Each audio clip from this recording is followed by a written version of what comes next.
Good afternoon and welcome to the Followell Company. This is the Ignite Leadership Series podcast. Our special guest today is Tushar Vakil. Tushar is one of the top 100 most influential thought leaders to follow in 2021. This list is compiled by PeopleHum and includes the likes of Marshall Goldsmith, David Urich, and Arthur Kermazzi, and many others. He is a leadership coach certified by Marshall Goldsmith, considered the world's #1 leadership thinker. Tushar believes that leadership development impacts all kinds of organizations, for-profit, not-for-profit, social, or political. He is passionate about leadership development as he believes that it is the best lever available to impact organizations and society positively. Over 2 decades, he has lived and worked in the United States, the Middle East, and India, and has headed learning and development functions for large organizations with 2,000 to 6,000 employees. He has also individually coached over 300 senior leaders in organizations across the U.S., Middle East, India, and Africa. Let's welcome to the podcast, Tushar Vakil. Well, Tushar, welcome to the Ignite Leadership podcast. We are more than excited to have you on board with us today. And I gave a little bit about you in the introduction, but why don't you tell us a little bit more about yourself so that the group knows who you are? Thank you, Rob. And it's my pleasure and privilege to be speaking with you and your audience.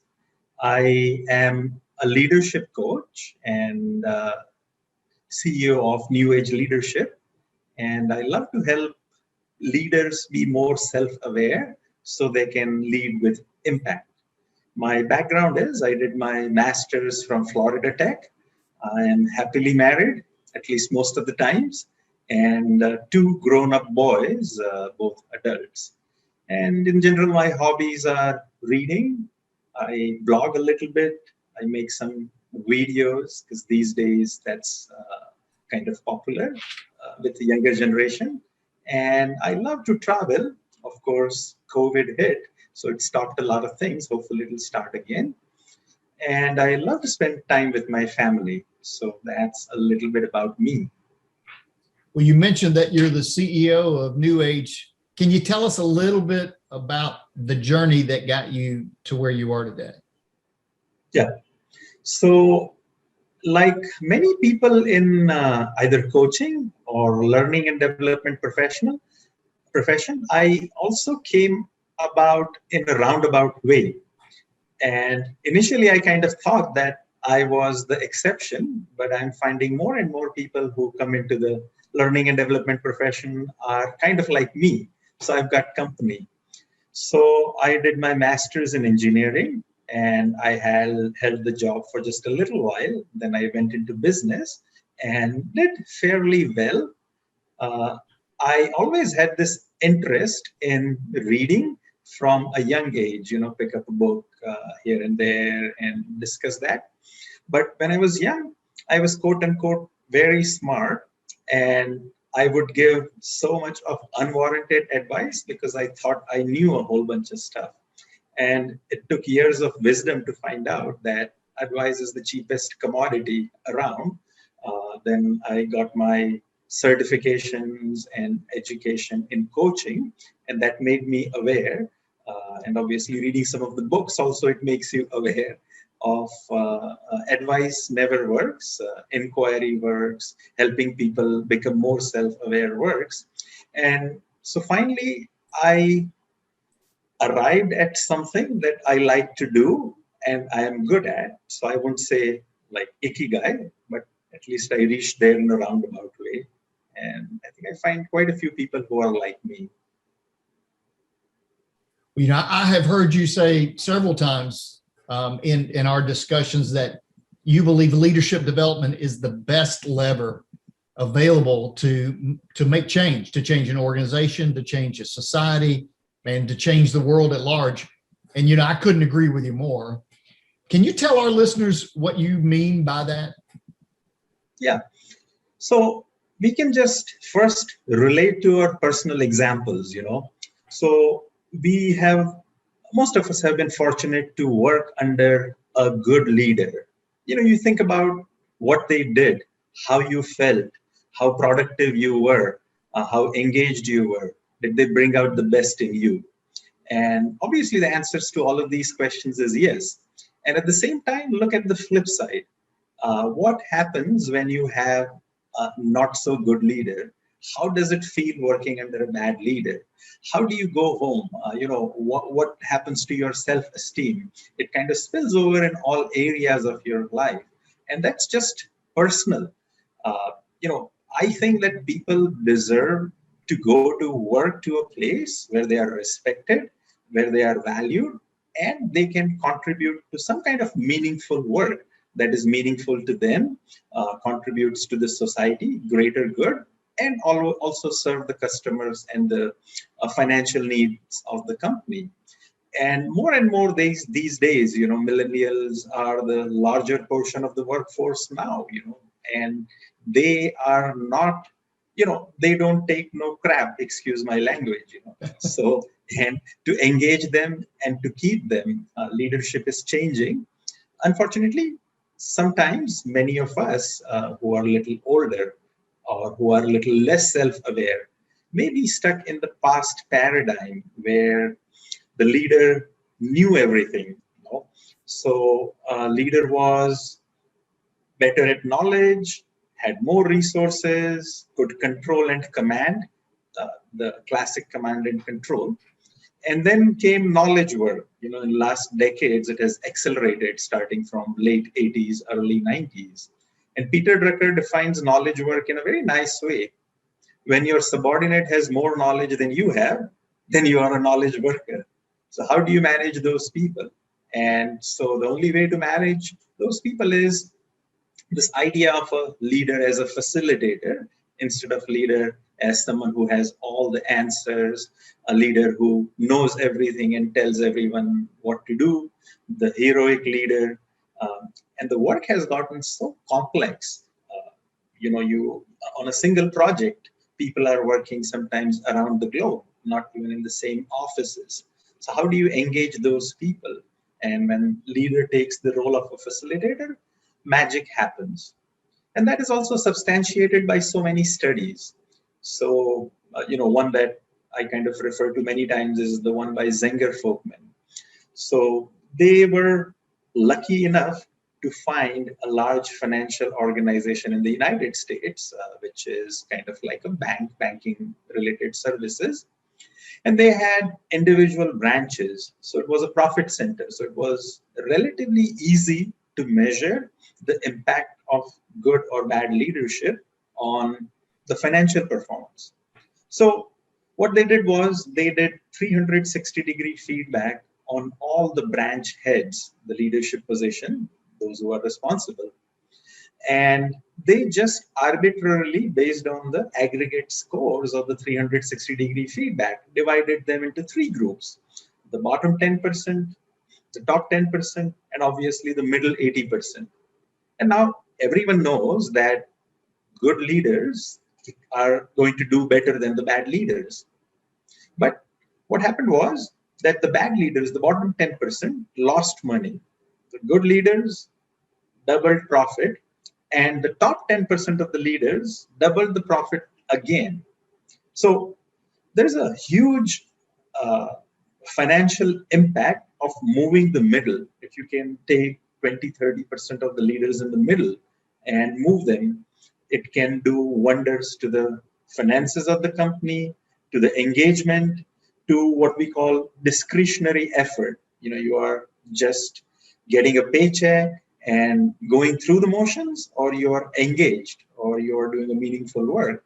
And all of these comes down to leadership. And the graph is always simple. Business success can depend on so many different things. It could be, the latest product or intellectual property right, or being in the right place at the right time, or any of maybe dozens of other factors.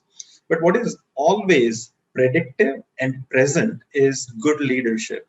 And sometimes the impact is not immediate, and the impact is not always a smoking gun, but you can always see the impact of good leadership. And I think we talk about leadership in political arena. So with the COVID crisis, you can see the examples of good and not so good leadership. You know, the Prime Minister of New Zealand, inclusive, taking tough decisions, explaining and communicating it to people, taking people along and getting results for her country. And then we see kind of the previous regime in the United States, where people were confused and unnecessary lives were lost. And in India today, we are going through a crisis where we have, a whole bunch of number of cases, and the same issue. The leadership didn't do what they were supposed to do. So good leadership makes a difference in all kinds of areas: profit, non-profit, social, and community. And I think good leaders are needed today more than ever, especially in the time of crisis. So those are some of my thoughts. I couldn't agree with you more. Both you and I are trained in Marshall Goldsmith's stakeholder-centered coaching model, and we're trained to utilize feed forward. Can you tell us the difference between feedback and feed forward? Yeah. So as you very well know, what happens when the boss calls you and says, "Come to my office, I want to give you some feedback," and your heartbeat goes up, and you start sweating. That what is it that the boss wants to tell me? In performance reviews, similar things happen, and people are not very happy because its feedback is commenting on something that has already happened.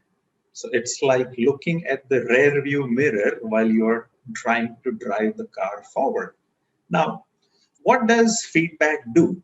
And, sometimes my better half, she would remind me of things that I may or may not have done sometimes a few years back. See, you didn't do this or you didn't do that. And how does that make you feel? It brings guilt, it brings shame, it brings defensiveness, and all the cocktail of negative emotions, defensiveness, etc. And doesn't help people change. And we still kind of go through the motions of feedback and 360 and performance management. And a better way to do is obviously feed forward. And Dr. Marshall Goldsmith has defined the process very well. Feed forward is asking for suggestions in the future. I may or may not have done certain things in the past, but no one can change the past. Not me, not you, not anyone. And so I apologize for anything, hurt feelings to other people. But my focus is looking forward. What can I do to get better? What can I do to become a better listener? What can I do to become emotionally more stable? What can I do to become more inclusive? And when you act on those suggestions, it's kind of like magic, because most leaders are achievement oriented. They love goals. They love to get things done. And so the whole paradigm changes from guilt, shame, inability to do anything about the past to change something that's in your own hand and become a better leader and a better person. So that's what the feed forward process is. And most of the times it's a game changer. Yeah, and I agree. One of the things that I always see with feed forward and with the stakeholder-centered coaching model is that the people that are giving you that feed forward, they become your biggest cheerleaders as a result of that. Isn't that amazing? Yeah, the people who disliked you for whatever you did or didn't do, and they become your cheerleaders, and enrolling them, it's the key to change. It brings accountability, it brings the support, and without that, it's kind of impossible to do that. So your wife tends to give you some feedback from time to time? Yeah, wife, children, and one of the incidents, it's when both my boys were younger. So I think they were approximately 5 and 8, in age. And the younger one comes to me one day and he says, Dad, you don't love me as much as you love my brother. So now, if you ever have been parents of more than one child, I am pretty sure that you have heard that dialogue, right? And more than once. So they're always comparing and fighting for, attention, love, etc. So now this was feedback from my son. So of course, I am an executive coach, and I tell people that you should accept feedback with a smile and without any resistance. So my first reaction was that option one is I completely reject his feedback. So option one would be that I tell him, "What nonsense, son? What kind of talk is this? I love you both equally. So don't ever say those kinds of things again." So now we can see the issue with that, right? I rejected the feedback. Would that change his perception about me that I love my older son more? Obviously, Probably not. quite unlikely. And then there is a second option, which many of us use, and I had to bite my tongue not to use it. So that's logic. So I kind of could have explained as the second option as to, hey, son, look, uh, when it's your birthday, we celebrate your birthday. When it's your brother's birthday, we celebrate his birthday. You want candies, I get you candies. He wants it, I get him. You want to play video games, I let you play video games, and on and on and on. And uh, if you're a parent, you know the folly in this method, because what happens is they always compare. They'll say, you gave him a bigger candy, you gave him a bigger piece of cake, and it never ends. So it's not about the cake or the candy or anything else. It's about that perception that they have about you. And the perception is, that's what the root cause is. So that was the second option. And the logic doesn't work also. At least it might work for short term, but it doesn't work in a long term. So I always ask leaders when I say this, that when my son gives me this feedback that I love him less than I love his brother and my older son, is that feedback right or wrong? What do you think? It's his feedback. It's his feedback, right? So as we already know in coaching, that feedback is just feedback. It's neither right nor wrong, and it might be a gift. It might be an opportunity. When our subordinates don't give us feedback, they're always sharing that feedback around the water cooler, in the washrooms, at the ping pong table or foosball table, or when they are out at the bar. So they always are sharing the feedback, but unfortunately they are sharing it with someone or somewhere where I can't do anything about it. I need to hear. So coming back to my son's story, I had this third option, which is this feed forward example. So I kind of sincerely said that, I'm so sorry, son, that you feel this way. Can you please tell me that what do I need to do so that you feel that I love you equally? So now I think it was a response he hadn't expected. So there is a silence for a minute. And then he replies in an emotionally charged tone, Dad, you discuss all kinds of stuff with my brother. You discuss politics and sports and technology and games and whatnot, and you never discuss anything with me. Okay.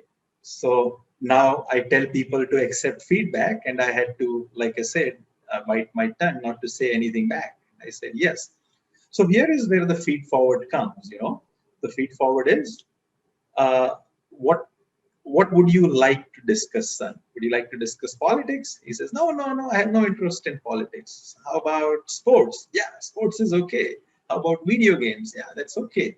So then I ask him, which kind of video games or what sports do you like? So for the sake of example, let's say he likes, Tom Brady and, that team or whatever. So I make an effort to look at the scores and what he does. And just when I come back home, I just ask him, how did Brady do this Sunday? How's his scores? Is he still the best quarterback? And whatnot. And I just have to start the conversation. He starts filling that in, the rest of the details, because that is something he is excited about. I would ask him about the video games, which one are you playing and whatnot. So if I do this consistently for a few days, how likely it is that his perception would change about me? Pretty significant. And obviously, yeah. So that's the process we use. It's a fairly simple process when you come to think of it. There's no organization in the world who doesn't use customer feedback. And it's a never-ending process. You get feedback from customer, you prioritize what the feedback is, you implement some of the feedback, and you go back to the customer again and say that, how does it look now? Is the product better? And it's a continuous, non-stop cycle. But when it comes to leadership, somehow we think that we don't need feedback. And the problem is that as you move up the career ladder, what happens to the quality and the quantity of the feedback? So quantity goes down. When I'm a relatively junior person, I have my bosses and peers giving me feedback. But when I get to the CEO position, nobody gives me feedback except for positive feedback. Unless you intentionally and purposefully solicit it, you're not going to get it. So those are some of the thoughts on the feed forward process. That's well said. And a great story. I have 5 kids, so I hope you don't mind me using that with those 5. Yeah, absolutely. And good luck, because they come up with more.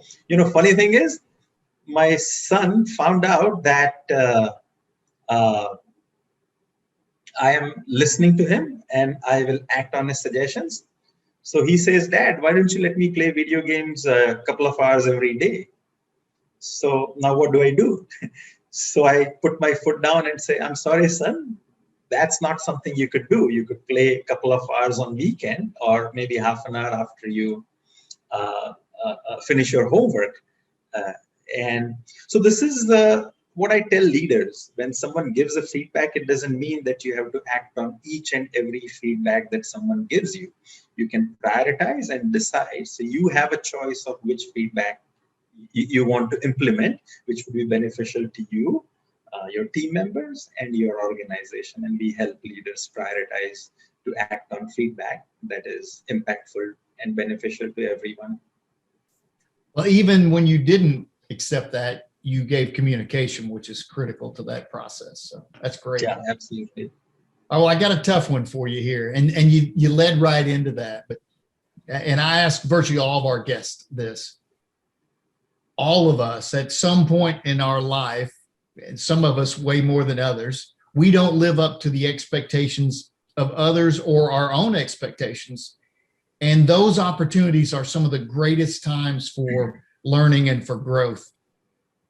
Can you tell us about an experience that you had, a time that you had, and maybe what you learned from that?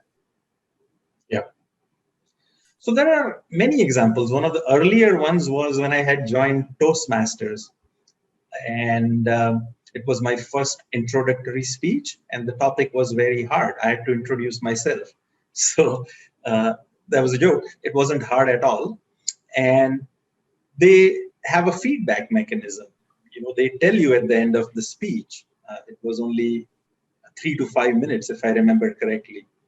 And they told me that I hesitated. I used as, and the, filler words 23 times. And I was shocked. So how is that? Are you kidding? So, when we tell people that feedback, you should always accept it. It's not easy to do it yourself. And these kinds of things happen day in and day out. Other time, I got a training feedback which wasn't very flattering. And so these kinds of things happen all the time. Initially, I would kind of wonder, why would people say these kinds of things when I'm such a good trainer? Then you realize that unless you listen and understand feedback, there is little chance of improvement. And so with my family, we have the checklist that Marshall uses, no? So at the end of the day, one of the family members is the accountability partner. So I'll tell you about my great successes. I have to meditate 3 times. It took me 3 or 4 months of my family members asking me consistently, did you meditate 3 times? Then so what are the things that you are not able to do consistently? And if you ask someone to ask it every day, and then what happens is, what I guess in psychology it's called cognitive dissonance. So I want to be like this, but I am like this. So how do you resolve this gap? So either I ask my family members to stop asking me those dumb questions every day, or eventually I change my behavior. So one of those things that I'm working on right now is maintaining my weight at, whatever my target is. It's 72 kilograms, and every Sunday I weigh, and eating mindfully. So there are days when I can't do it, but these kinds of things keep me on track. So I don't have to go far. I don't have to look too much into the past to see things when I kind of screw up. But that's the journey of becoming a better individual, better person. Well, we all have those things that we know we need to be able to do and we should do, and we just, for whatever reason, we fail to do those. I have my own checklist. Unfortunately, right now, I don't have anybody holding me accountable. So for the last 3 days, my morning stretch and my morning meditation hadn't happened. So maybe you need to give me a call tomorrow and check on me on that one. Yeah. As Marshall says, that I'm Marshall Goldsmith. I am the #1 coach in the world. And I wrote the book on behavior change, and I need help. And so that's the power of enrolling people around you, whether they are family members or colleagues, on your journey to support one another to become better. Absolutely. And it's incredibly powerful. Incredibly powerful. Yeah. Tushar, what are some of those leadership principles or theories that you have found important throughout your career? Pre-coaching, during coaching, it doesn't matter. What are some of those that you find really powerful? Right.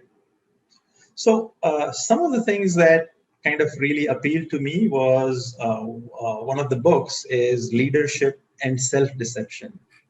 And they go into how we deceive ourselves. One of the fantastic examples that they give is about, and I forget the years, but it was 19th century Vienna in Austria. And medical science was pre-germ theory, so they didn't know what it was. And what they found was that the doctors were working at the hospitals and also teaching through cadavers to the medical students. So medical college and hospitals. So in the ward that Dr. Semmelweis worked, the mortality rate of pregnant women giving birth was twice as much as any other ward. Yeah. Even midwives and nurses who were helping mothers give birth, they had better rates. And he was a scientifically minded person, and he was a doctor. So he did a whole bunch of things to find out. He made everything the exact same, the processes, the bed sheets, the medication, the ventilation, and he still couldn't find it. And eventually, he found out that the particles from cadavers, in those days, there were no bacteria. It was before germ theory. He was the one who was bringing them to healthy mothers, and God knows how many women he had unintentionally killed because of this. And the point I'm bringing that is that leaders sometimes don't realize that they are like Dr. Semmelweis. And what people see team members are not taking ownership, there is no innovation, there is no change, projects are delayed, customer service is lagging. And 9 out of 10 times, the root cause, if you want to see who it is, you got to go see in the mirror. And so it's one of the books that kind of tells you that self-awareness is the key. And another key idea I like that from that book is that people don't react to what they say. They consciously or subconsciously understand what intentions you have about the other person, and they can sense it. So leadership is not some technique. It's becoming the kind of person who is self-aware, who is quote unquote servant leader. And when you do that, I think all the credit, all the benefit comes back to you. So I think that has influenced me. And I think, like Dr. Marshall Goldsmith quotes Peter Drucker, the purpose of our life is not to prove how smart I am or, how right I am. So have you gotten in an argument with the better half or a subordinate about something? Does it matter? But to help people get better and help yourself get better, to make a positive difference in the world. So I think it took me many years to realize. In my 20s, I was quote unquote smart, and I would show other people how smart I was. And when I look back, I kind of think that, oh my God, that was so stupid. But I guess that's life, right? Well, that sounds awfully familiar there, Tushar. Awfully familiar. I could say I was exactly the same way. Tell us the name of that book again so our readers can pick that book up. Yeah, it's a book named Leadership and Self-Deception. And the fantastic thing about the book is it's a story. You don't even feel like you're reading a book. And it's by Arbinger Institute. And it's one of the best leadership books. Great. Thank you. Okay, another tough question for you.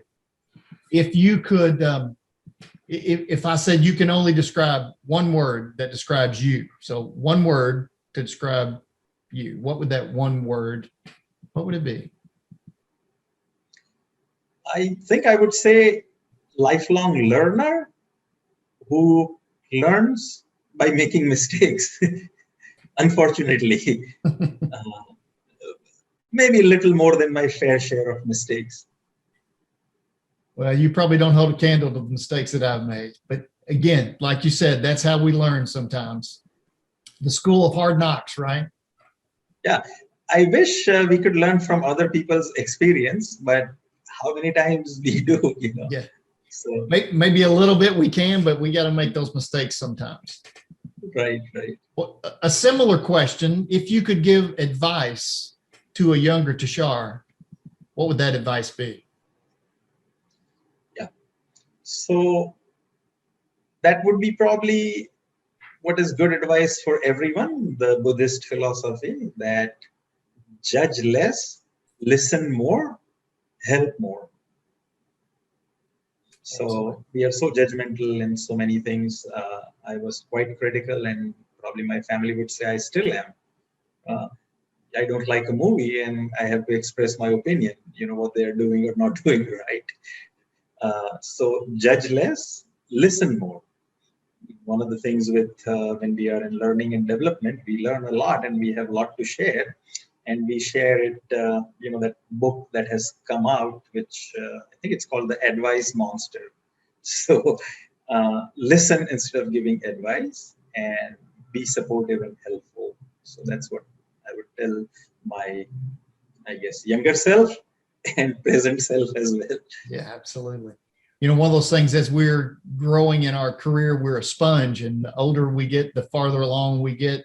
Maybe the learning slows down, but if we're wise enough, we realize, and many of us realize later in life, we don't really know that much, not nearly as much as we thought we knew, in our 20s.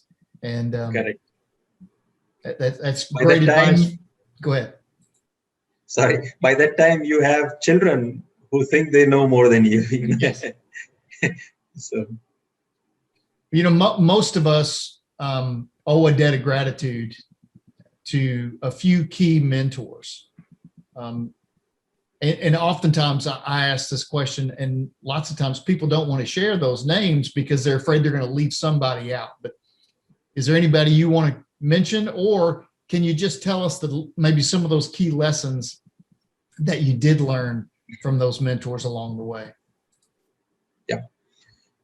So mentors have been there, my parents, some of the school teachers, earlier bosses.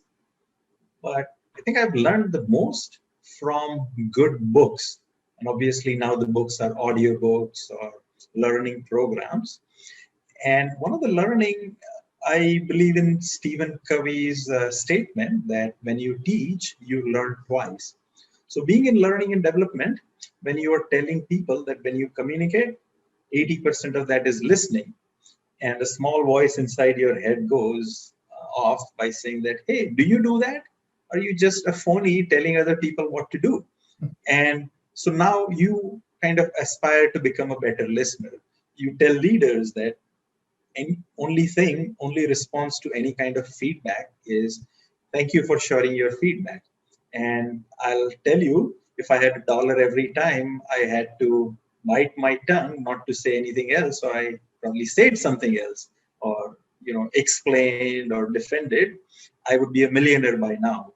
So by so I think learning and teaching, those have been my best mentors. And this habit of reading sometimes helps. So That's great. That's great. Well, we can all learn from that. What's the next chapter for your life look like? yeah. So I kind of like what I do when you have that aha moment of awareness in a leader where they understand that if they start doing certain things or if they stop doing certain things, and how beneficial it is, and how much of the stress and the negativity and the ego and the health consequences go away, and how much happier people are because of that.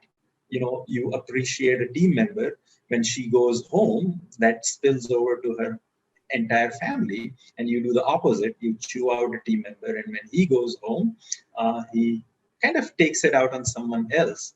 So how many lives you impact by becoming a better leader, a better human being, and a better person.